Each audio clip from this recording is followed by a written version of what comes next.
This video is going to be about how to style the navigation when it collapses, when it stacks on top of each other. So at this point, I've got the navigation the way that I want it to be.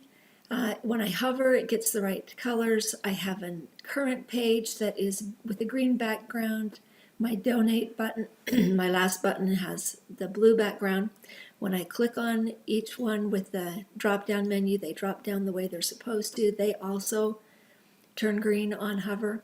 So I've really got the menu working the way that I want it.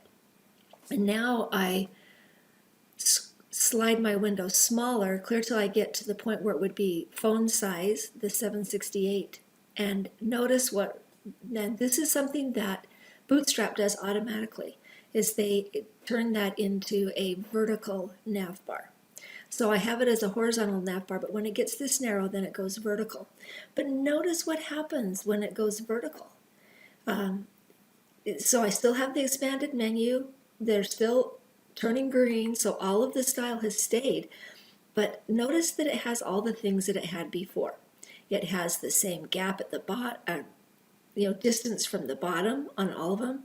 It also has this gap at the top, right, which worked really well over here. I have a margin here to keep that gap from the top.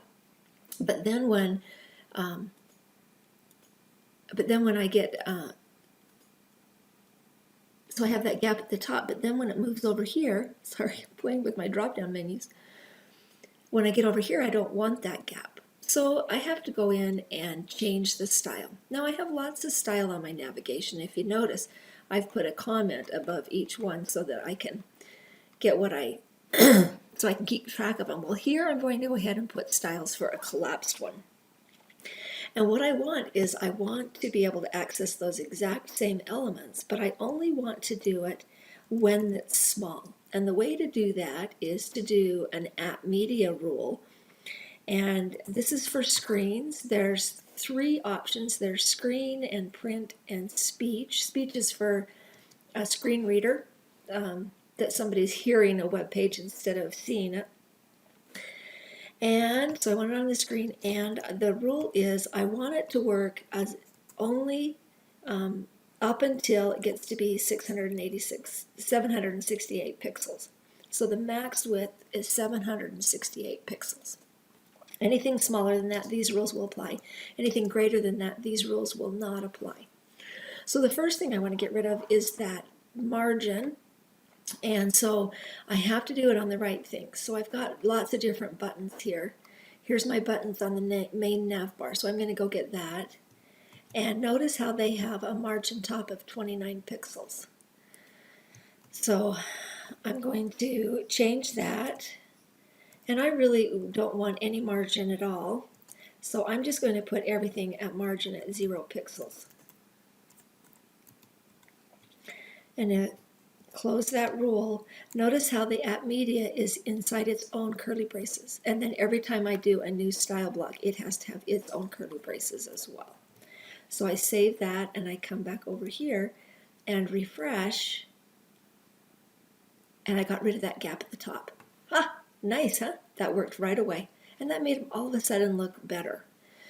Now I want to get rid of this space below because I don't need to take up any of that extra. And that is the padding.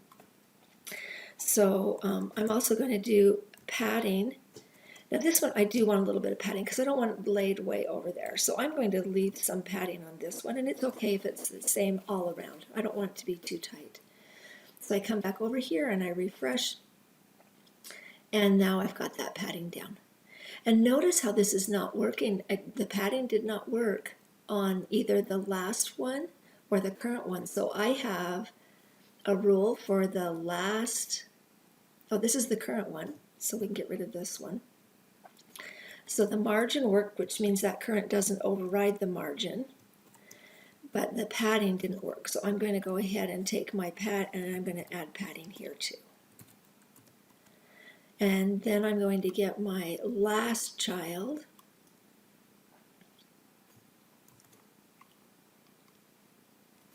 And now notice how I'm only changing the rules that need to be changed. All the other things I'm leaving the same because they get all of that. And so I just leave it the same. Oops. Okay, now let's see how we're doing over here. Okay, so now I've got them small so they don't take up so much room. Now notice here on this first one, I need to get some distance there. So I need a bigger margin on that to drop it down so we still see the logo. So I'm going to capture the style rule that works for the first one, and I'm going to add a top margin to that. And I just go through each one of these rules and change it till it matches what I want to have happen there. Pretty straightforward on how you do that, but the way you do it is you identify, I want these rules to apply until it gets to be this wide. So anytime it's less than 760 pixels, then apply these style rules. And you can set this media for a variety of things. You can set it for when it gets big. So it gives you lots of flexibility for changing things.